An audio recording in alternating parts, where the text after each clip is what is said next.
Hello everyone and welcome to my channel. If you're just seeing my face for the first time, my name is Asa Big Joe. I'm a YouTuber based in the UK. I film content based on family, lifestyle, living in the UK, tips and tricks on how to migrate to the UK, videos on how to settle in the UK. I share discounted things on food, clothing, household items.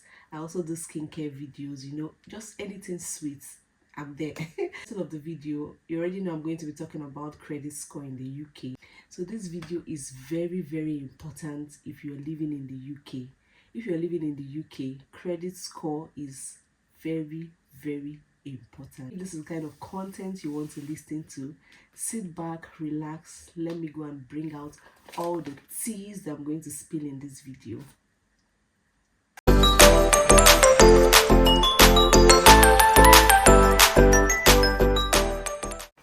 So guys, if you see me looking down, just know that I jotted some things here, some points I'm going to be talking about, and that's where I'm going to be reading from. So the first thing I'm going to be talking about is what is credit score. So credit score is basically a score that shows lenders or people that you are accountable, that you are financially accountable. That's the word, that you are financially accountable. So they do this using a credit rating. The credit rating is from 0 to 999, I think, using the Experian score. I'm going to be putting it while editing this video. So about 3 companies that give these credit ratings. One is TransUnion, one is Experian, the other one is Equifax. So if you want to check your credit score, you can go there and go and check your credit score.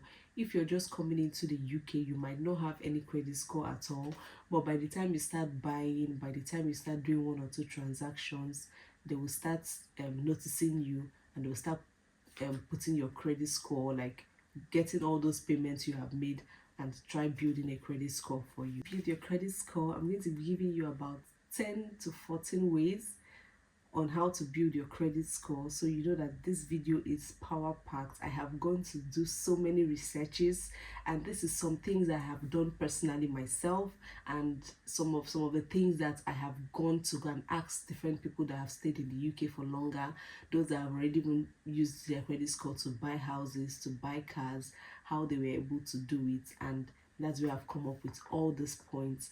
I hope that after watching this video, you'll be able to understand credit score, how to build your credit score, and you will finally get hold of credits, how credit score works in the UK. Before we go into the video proper, I want you guys to please support my channel by subscribing to my channel. Please smash that subscribe button, turn on your post notifications so that each time I post a new video, you'll be notified. Give this video a very big thumbs up so that YouTube will be able to spread my content to everyone that needs to watch it. If you are in WhatsApp groups, Telegram groups, please share my video in your groups so that people will also be in the know. So the first point I'm going to give is register to vote. If you just come into the UK, you are eligible to vote, whether you're on a student visa or a work visa. I myself, I have already voted in the UK. The last mayoral election we did in the UK, I and my husband, we went to go and vote. We registered to vote, and immediately we registered to vote, about 2 or 3 weeks, our credit score increased. And if you stay in that location where you have registered, it will also boost your credit score. So if you register to vote, it only shows the credit companies that you're actually living in the UK. It shows them that your address in the UK is actually correct, that you are living in that place you say you are living. So if you're staying in an Airbnb, you can't use that address. Just wait until you get your permanent address and you register to vote. The second point is paying your bills on time. Here, there's nothing like I'm owing rent or I'm owing this or I'm owing that. Anything you're owing is going to impact negatively on your credit score. So please pay your bills on time, your water bills, your energy bills, your housing, your internet bills, all the bills that you are supposed to pay, please pay it on time. So they're going to send these things to the credit company, telling them that this person actually pay his or her bill on time, and to help you boost your credit score. The thing that has helped me pay my bills on time is setting up my bills on direct debit. So if you're living with maybe your partner, your husband, or your wife, currently our internet bill is on my account, our energy bill is on my account, so I pay it on direct debit.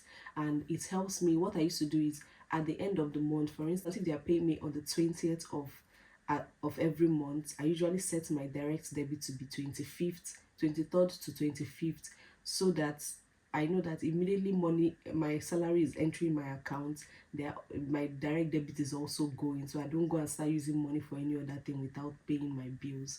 Our rent is also in my husband's account, and my rent is my the direct debit.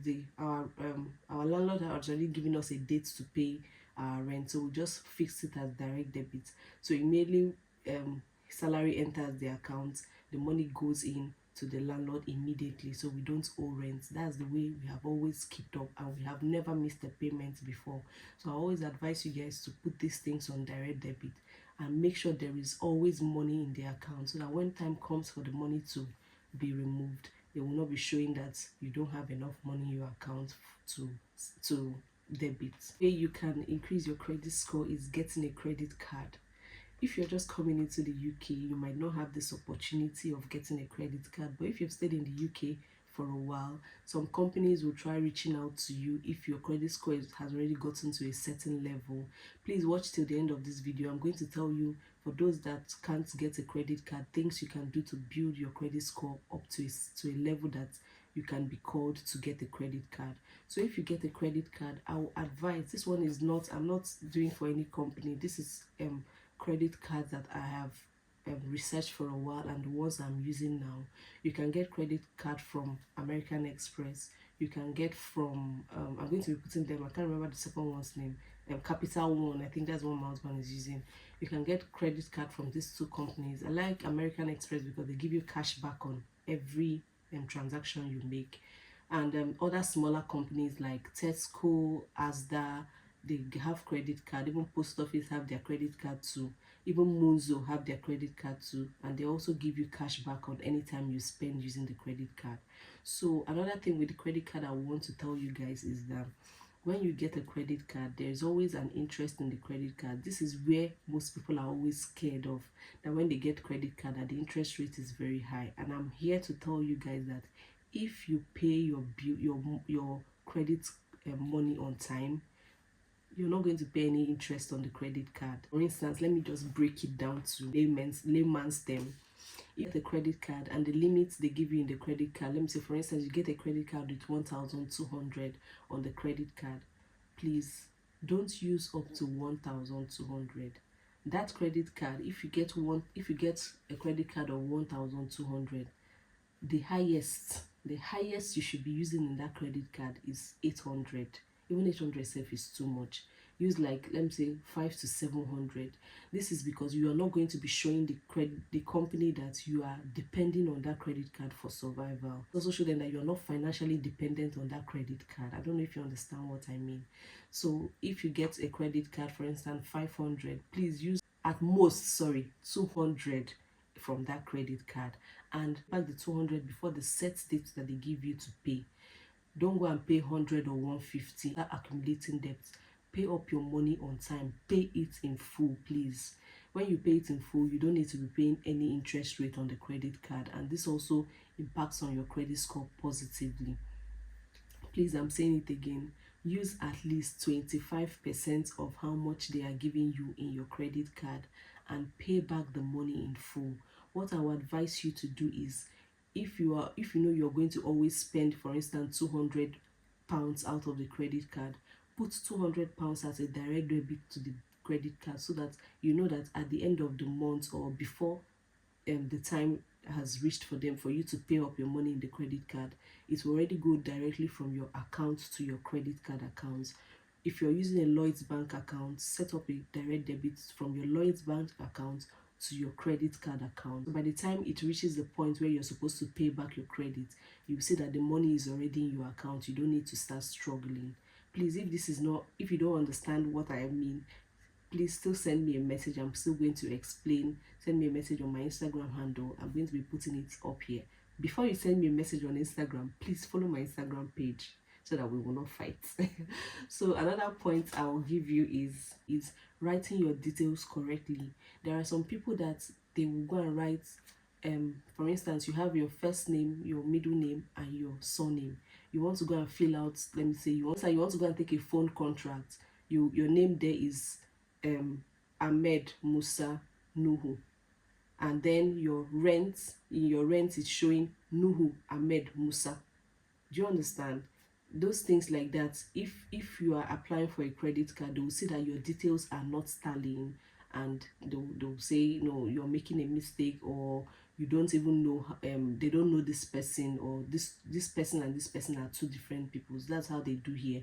If you're doing first name, middle name, and surname, let it be consistent in all documents that you are applying to or you are filling in the UK, so that when they are trying to trace your account, they'll see that this is actually the same person and not two different people. Is if you are changing address, please always update your address. Go on your electoral register, update your address. Go on your energy supplier, update your address. Go on your bank, update your address everywhere. If you are moving houses, this will also help them know that okay, this person is moving from this house to this place, and we know that this is where this person is living now, and this person is not going to run with our money. So please update your address each time you're moving houses. Another point I'm going to give you is opening more than two bank accounts. Guys, this is not a place, UK is not a place where you are going to have 5 bank accounts. 6 bank accounts is going to impact negatively on your credit score. It has happened to me. It has happened to me.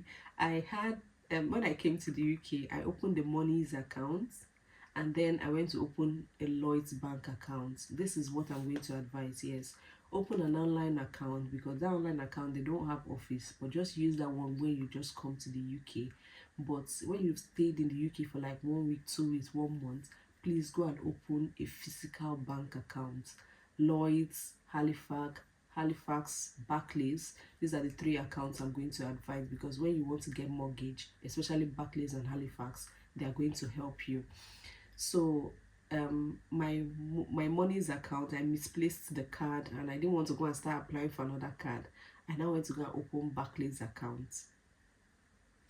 After opening the account, after about 6 days, my credit score dropped 9%, 9 points down. When I saw that thing, I was like, what did I just do? So if you open a new account, your credit score will drop. Please have at least 2 accounts, and don't open the 2 accounts within the same time.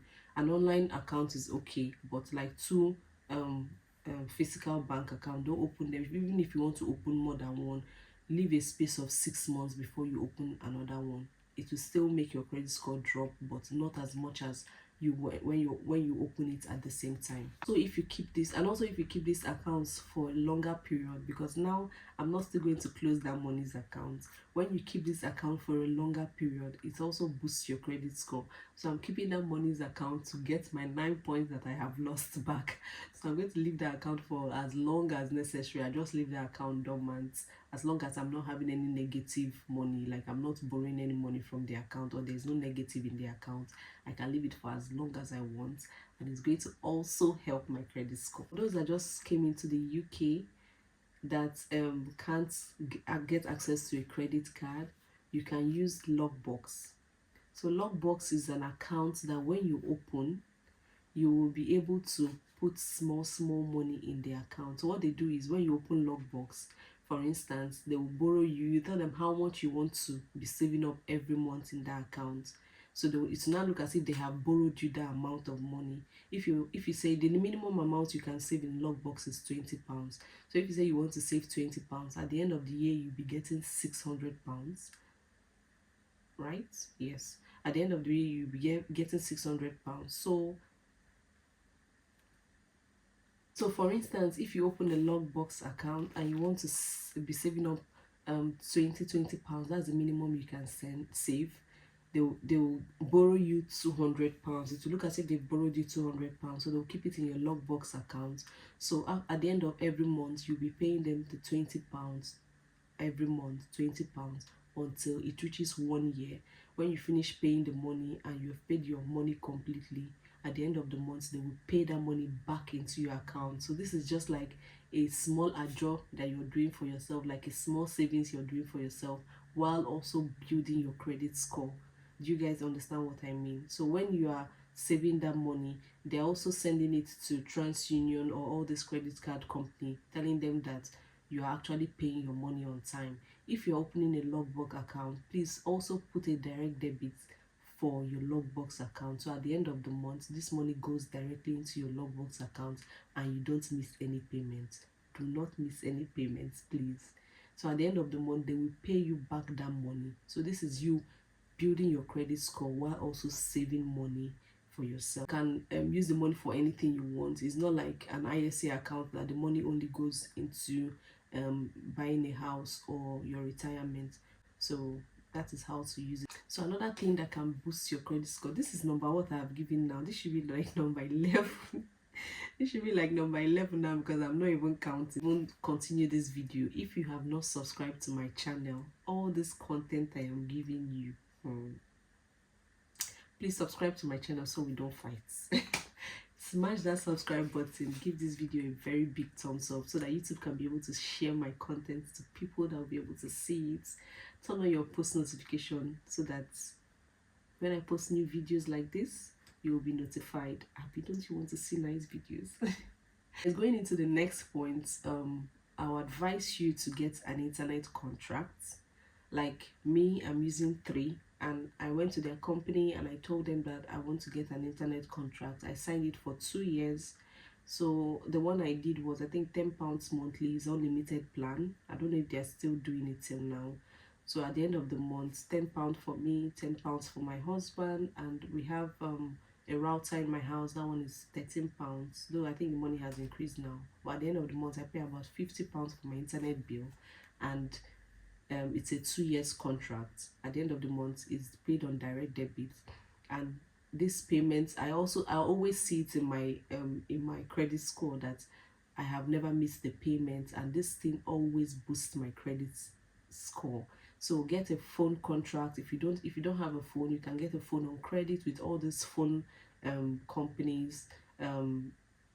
iPhone will not give you a phone contract if you have not stayed in the UK for up to 3 years, but you can get it from 3, you can get it from EE, you can get it from O2, you can get it from Vodafone. You just sign some papers and they'll give you this phone to be paying in monthly installments. And while you're doing that, a phone contract, a SIM contract, while you're doing that, it's also building your credit score. Please do not miss a payment. That's the most important part. Another thing you can use to build your credit, I think I posted it in one of my videos, that is using a Klarna account. A Klarna account is an account that allows you to pay for items in 3 installments. So there are some companies, it's not all companies that uses Klarna. There are some companies that will tell you you can pay with Klarna. For instance, if you want to buy perfume from perfume shop, if you want to buy blenders, if you want to buy, most of all these designers brand are very expensive, they always have Klarna at their checkout. So if you have a Klarna account, you can use Klarna at your checkout and they will collect the money in 3 installments. Like, they will spread the payment for you, and most of the time when they see that you are actually keeping up to your payments and you're not missing any payments, it always goes to the credit companies, telling them that you don't miss a payment, and this in return makes a positive impact on your credit score. PayPal also does this. The PayPal gives people an option to pay in 3 installments. So if you have a PayPal account, you can choose to pay in 3 installments when you're checking out online. Maybe you want to buy from an online store or you want to buy from an offline store. You can use PayPal to check out in 3 and pay in 3 installments, and that is you also saving yourself in case you don't have money the full money to buy the item at that particular time. And gradually coming to the end of this video, point I can give you is avoid hard checks. Hard checks means that, for instance, if somebody wants to check your credit score and the person is running a hard check, like going in details to check your credit score, it's going to give a negative impact on your credit score. I think I've said this in my video. This is why there are some of your friends, when you tell them that they should come and stand as a guarantor for you, that you're looking for a house, most of them will tell you no, because each time each house agent check their credit score that they want to be your guarantor, it's gives off a wrong impression in their credit score, and it impacts negatively on their credit score. So you being a guarantor for somebody is a hard check on your credit score. If you tell somebody to come and stand in as a guarantor for you and the person refuses, please don't take this to heart. This might just be that the person's credit score is low and the person doesn't want so much checks on his or her credit account. What you can do is do soft checks, but most of these housing agencies, they don't do soft checks. But if you do check your credit score, try and use the eligibility checker and do soft checks on your credit score. This one does not impact your credit score. Come to the end of this video. If you have taken one or two things from this video, please do well to share this video to your family and friends. Give this video a very big thumbs up. I hope I have answered all your questions. If you feel I have not answered your question, please drop it in the comment section. If you feel that there are some things I did not say in this video that you would like to add, please drop it in this comment section, or you send me a message on Instagram. I will always reply my message when I am free. You guys, you see now, I'm working, I'm a mom and everything. I don't live on Instagram, or I don't live in my social media. For those of you that will come to my inbox and start telling hello, hello, hello, hello, hello, please just drop your message. Don't just drop hello there, because I might not reply you. Just say hello and drop your message, and I will always reply when I'm free. Until next time, guys, see you.